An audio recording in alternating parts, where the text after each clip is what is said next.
into our house. And one evening when my mom was in the kitchen preparing supper, we had narrowed down the last remaining potential present cache to the top cupboard in my parents' bedroom. And through a very precarious combination of stools and chairs and one brother on top of the other, we finally got into the cupboard at the top, and there they were, the presents. And just as we were searching through them, excitedly seeing what we would be getting, the door opened and there was my mom. "What are you doing?" Moms, you've got to love them. They know exactly what you're doing, but they make you say it. "Mom, I'm really sorry." And it was probably, she's not normally a vindictive person, but it was probably the pressure of not having my dad there, and just the disappointment that we'd ruined the surprises that she'd been planning so carefully. She said, "Well, that's it. I'm taking all those presents back and you're not getting anything on Christmas." Darkness. Darkness like a 10-year-old had never felt before, descended on me and my brother. Well, suffice to say that my mom did relent. We did get our presents on Christmas morning. But some of the sparkle and some of the shine had been taken off. Christmas wasn't quite as light and bright and cheery as it could have been. And as I got older, I realized that there are lots of other ways to take the shine of Christmas, often brought about by our own doing. Our selfishness in our relationships, the brokenness that just comes from being sinful human beings on this planet, all of those things conspire to make Christmas a much darker time than it could be. There's so much happening. Christmas is such a time of pressure. It's a time when we recognize that there's problems we can't solve. There's people we can't control. And there's expectations we can't meet. And when we look in the mirror, we realize that oftentimes we're the problems we can't solve. We're the people who are out of control. And we have placed expectations on other people that they just are never going to be able to meet.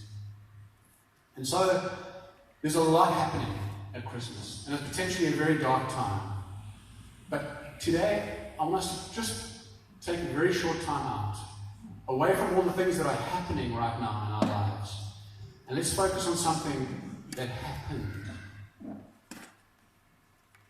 And because you're in church, and because you haven't been living under a rock for the last 100 years, I'm pretty sure you know that the real truth about Christmas is that it's a time when the light of the world, when God, Emmanuel, came down to live amongst us, to bring light into the darkest places. And the story is told in the Bible, in the New Testament, of Jesus coming. As you know, there's 4 Gospels: Matthew, Mark, Luke, and John.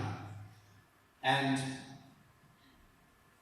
John was a special Gospel.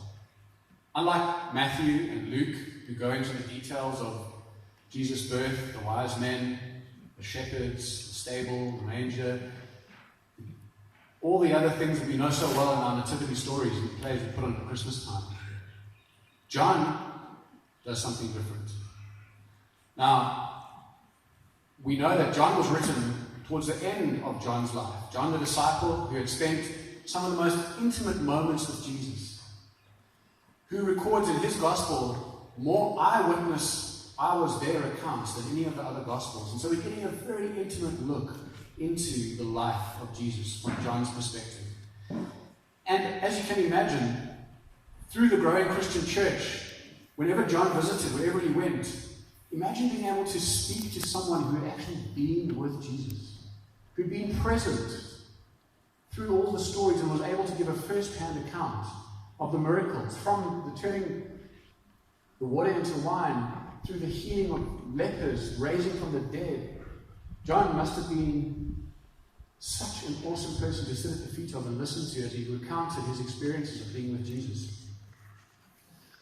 And John realizes as he gets to the end of his life, and is inspired to put those experiences down in writing, because he knows he doesn't have much longer to live, and he doesn't want his insights and the things that Jesus has inspired in him to be lost.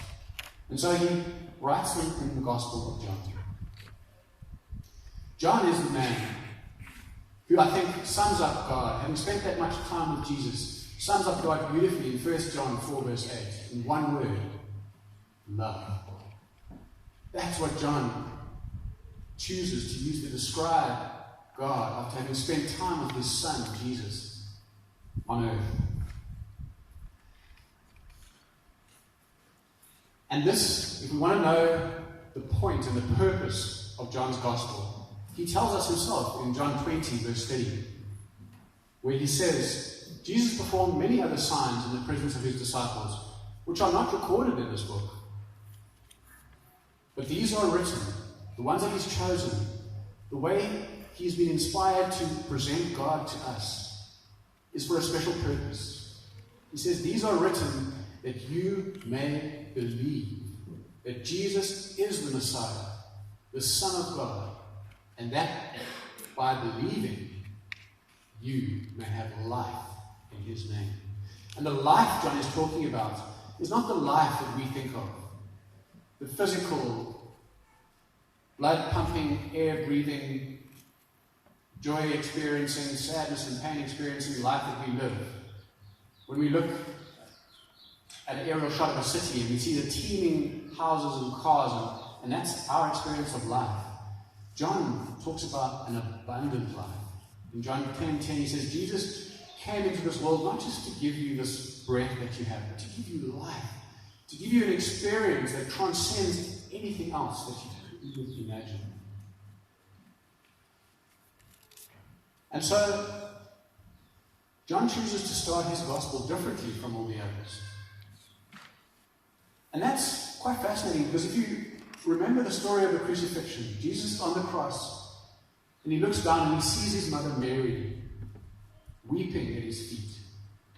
And despite all the pain and suffering that he's going through, his concern and care for her is paramount. And he says to John, he chooses John of the disciples that are there, he says, John, look after my mom. He says, behold your mother. And he says to his mother Mary, behold your son. And he charges John with the care of his mother. And so, with Mary living with John, there was ample opportunity for them to talk. I'm sure John asked Mary, what was it like, that donkey ride to Bethlehem? What was it like being so unsure about everything, about Joseph's love, about the circumstances of your pregnancy, about what would happen to your baby, who he would be?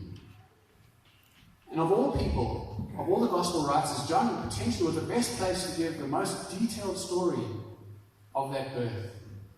But he chooses to do something different. He chooses to introduce us to Jesus in a different way. And this is how he does it in John 1 verse 4. He says, in him was life. And that life was the light of all mankind. The light shines in the darkness, and the darkness has not. And I can just imagine John pausing here and thinking for a while. Because 75, 80 years old, John has seen his share of darkness in the world.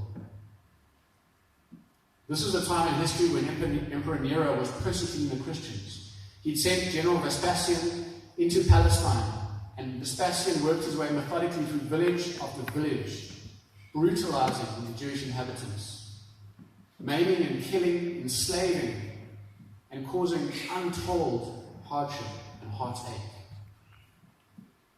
Possibly by this time, John himself has been exiled to a tiny island, away from all of those that love him and that he loves, his children and grandchildren. He may have been in Jerusalem during the Jewish war around AD 70 when unspeakable brutality was visited upon the inhabitants of that city. The temple, where he could recall so many times hearing Jesus speak to him. The roads, the parts of the city which held such good memories for him, completely razed, running with blood and being scorched by flame. And yet, despite all this darkness, John still says, the light shines in the darkness, and the darkness has not overcome it. Today, I know there's darkness in all of our lives. There's a darkness because of physical pain and sickness and illness. There's a darkness because of hurtful people in our lives who have hurt us. There's a darkness of guilt because of the people that we have hurt. And yet, there is light. John brings this light to us, and John, I think it would be a fairly safe bet to say, has experienced more darkness than any of us can have experienced, no matter how much we've lost or been through. And he still says, behold, the light shines in the darkness, and the darkness has not overcome it.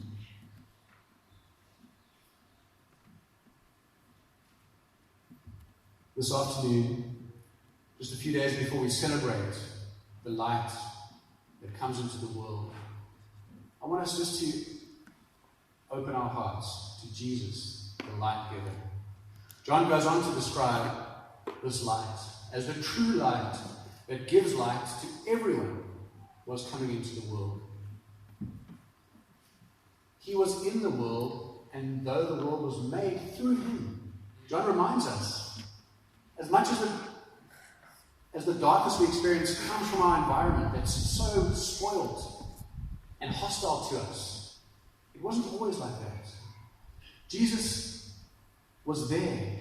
Jesus made the world. The first thing he created was light.